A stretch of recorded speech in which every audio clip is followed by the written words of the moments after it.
Hi, my name is Melissa, and I was diagnosed with stage 3C breast cancer when I was 43 years old, only 10 weeks after I had had a clear mammogram.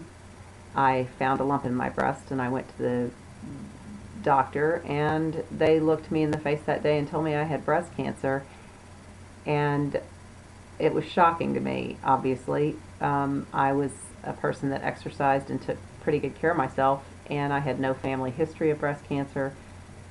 So it was clear to me at that moment that if breast cancer can happen to me, it can happen to pretty much anybody. Um, so I underwent neoadjuvant chemo, which is chemo before surgery, and I had 6 rounds of that, and then I had a bilateral mastectomy, and then followed with 33 rounds of radiation, and on into a full year I had Herceptin infusions for the HER2 component of my tumor. Um, and I had a great support system. I had family that came in town to stay with me during my chemotherapy treatments, and I had some wonderful friends that took very good care of me, bringing food to my house and whatnot. And I was so positive and optimistic, and I think I tried very hard to be a person that didn't appear to be sick. I wore a wig everywhere I went, and I didn't want people to look at me and think, oh my God, she's got cancer, I feel so sorry for her. I just didn't want to be a sick person, so I worked very hard at looking and trying to appear as though I felt great. Um, but I think that as I went through it, I started worrying that one day I would wake up and hit a brick wall and think, my God, I've got cancer, and that could kill me. Um, so I thought. Also, my oldest daughter was graduating from high school that May, and I thought, that could be potentially a time when it could be an emotional time. And so I felt I needed to put some tools in place to be prepared for that. So I went to my cancer center's support group. They have a monthly support group for young women.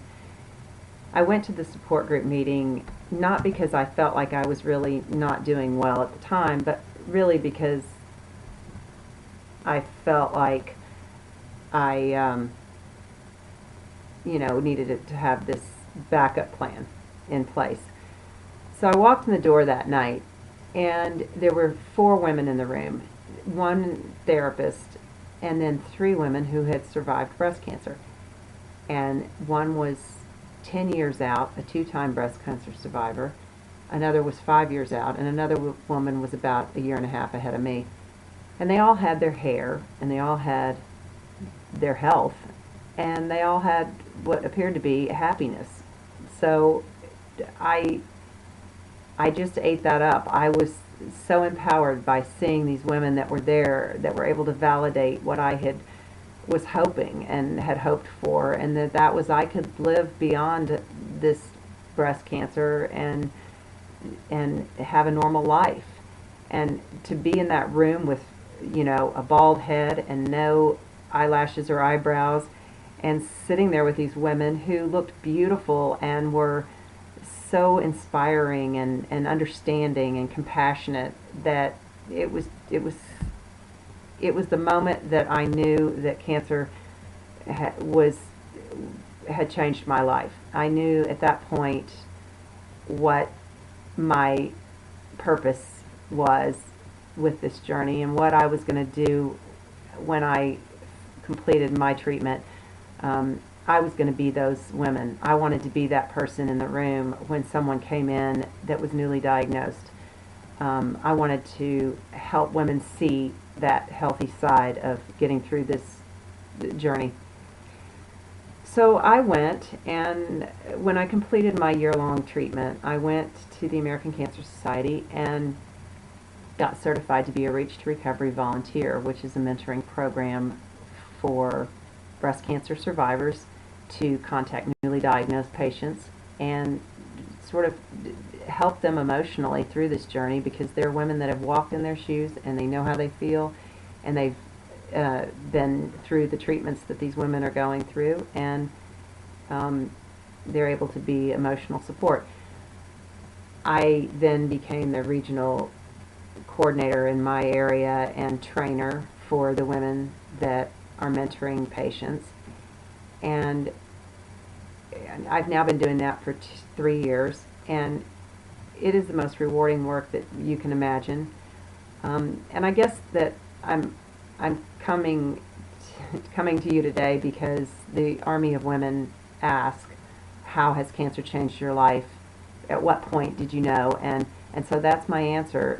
I knew at that point when I walked in the room and saw survivors that was really crucial. Everybody has their strengths. A lot of my friends that have been through breast cancer have done other amazing things, started foundations, and are reaching out to women in other ways, and research projects and things that aren't necessarily my forte. I am not a science person. I barely got out of biology in college. But I knew that my skill set, having been a volunteer coordinator for many, many years, that this was something that I could do and a contribution that I could make to breast cancer. The science of breast cancer, and the research and the medical side of it is crucial. Obviously, a very crucial part to getting patients better, to hoping one day that we have no breast cancer, that we find an earlier detection, that we are a biological test that we can come up with. Those are all things that are so important, but there's a very human side to the women that are actually going through this process at the time, and they need support, and they need to believe and know that they can get through this. And a survivor reaching out to them is so different than a family member that is loving and helpful and wants more than anything to help a patient. But a survivor has a unique position in that they really, really do understand and get what a woman's going through. So I hope that if you are a breast cancer survivor and you see this video, that you will consider going and being a mentor of some kind in some program. And it could be Reach to Recovery with American Cancer Society. It may be that your cancer center in your area has a breast cancer mentoring program. There are several other kinds out there. It may mean that you just go as a survivor and sit in a group meeting so that you are that person that has made it through this journey. For those newly diagnosed patients that come in that just want to see, like I did that night that I went, and just believe that they can get through this too. Another small thing that you can do is go to the armyofwomen.org website and sign up to be a part of that foundation's research projects. They need women that have had breast cancer and women that have not had breast cancer. Check it out. If you go to their website, you can see what that's all about.